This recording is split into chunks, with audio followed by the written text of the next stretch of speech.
ici, on est à l'Alambic Comédie, un petit théâtre dans le 18e qui fait exclusivement que de la comédie et des spectacles d'enfants. L'affiche, alors j'ai des titres très évocateurs, c'est Les hommes préfèrent les emmerdeuses.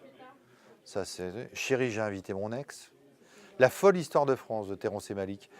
Un gentil garçon qui redouble depuis 30 fois sa première, donc qui essaie d'apprendre l'histoire de France. Avec plein de détails, c'est une comédie, mais on apprend plein de choses sur l'histoire de France. Très culturel. Et puis on a plein de petits spectacles d'enfants qui sont axés sur la magie, sur la prévention routière. On a fait une comédie musicale sur comment traverser la route et respecter le feu rouge. Et vous avez les gamins qui sortent du théâtre à 5 ans et qui chantent une chanson, le petit bonhomme rouge, le petit bonhomme vert. Et les parents me disent, ras-le-bol de votre chanson, je l'ai dans la voiture, ils n'arrêtent pas de le chanter quand ils voient un feu rouge. Sur la porte du théâtre, il y a les cuissons de la SNSM.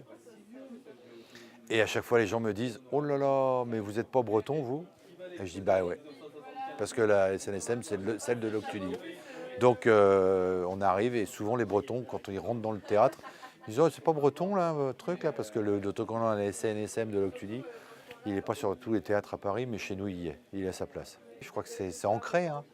C'est ancré, c'est un truc qui est ancré chez les Bretons, ça. C'est bien. Moi, mon papa est breton, ma maman est normande, mais mes racines, elles sont là-bas, elles sont pas... Je suis de passage à Paris. Je passe mes vacances chez ma maman qui habite à Loctudie, dans le Finistère. Et je me suis dit, j'aimerais bien quand même faire un festival de comédie là-bas. Donc j'ai proposé, il y a 2 ans de ça, un festival de comédie où toutes les pièces qui se jouent ici toute l'année partent donc se jouer à Loctudie, sur la salle de la commune, qui est une salle de 250 places. Les artistes, c'est relativement simple avec nous, parce que bon, certes, c'est des Parisiens, c'est des artistes professionnels, mais comme toute l'année, ils travaillent ici dans notre théâtre, on leur dit, écoutez les gars, on va délocaliser le théâtre, on fout tous le camp en Bretagne, vous allez passer une semaine, alors le matin, on va au coquillage, à la marée, l'après-midi à la pêche, un peu de plage, et après le soir, vous allez jouer devant un public breton.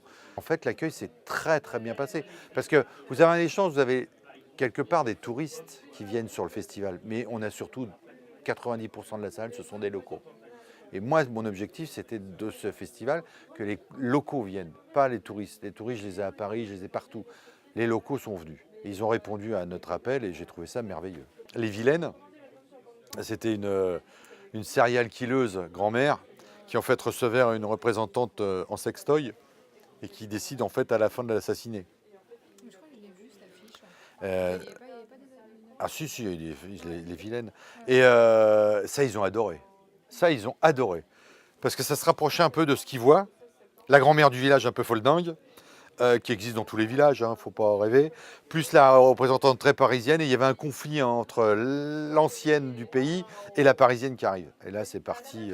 Et là, on a eu un véritable succès avec ça, là, par exemple. Je pense qu'une comédie à Paris peut faire rire le Parisien, mais pas spécialement la province. Et l'inverse aussi. On le ressent très bien quand on vient à Paris.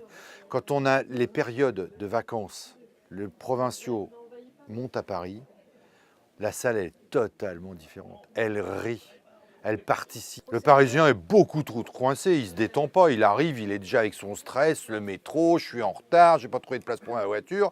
Il s'installe, on a beau leur dire, mais détendez-vous, vous venez à un moment de plaisir. Eh bien, ils ne profitent même pas du plaisir. Ils restent figés, ils sont dans ce qu'on appelle l'écoute, c'est-à-dire qu'ils écoutent et à la fin, ils applaudissent en disant « Oh, c'était bien », mais c'est pas à la fin qu'on dit que c'est bien, c'est quand la pièce se joue. On applaudit au fur et à mesure, à une réplique qui vous fait rire. Vous riez, vous applaudissez, c'est normal, c'est le théâtre, c'est un partage de théâtre.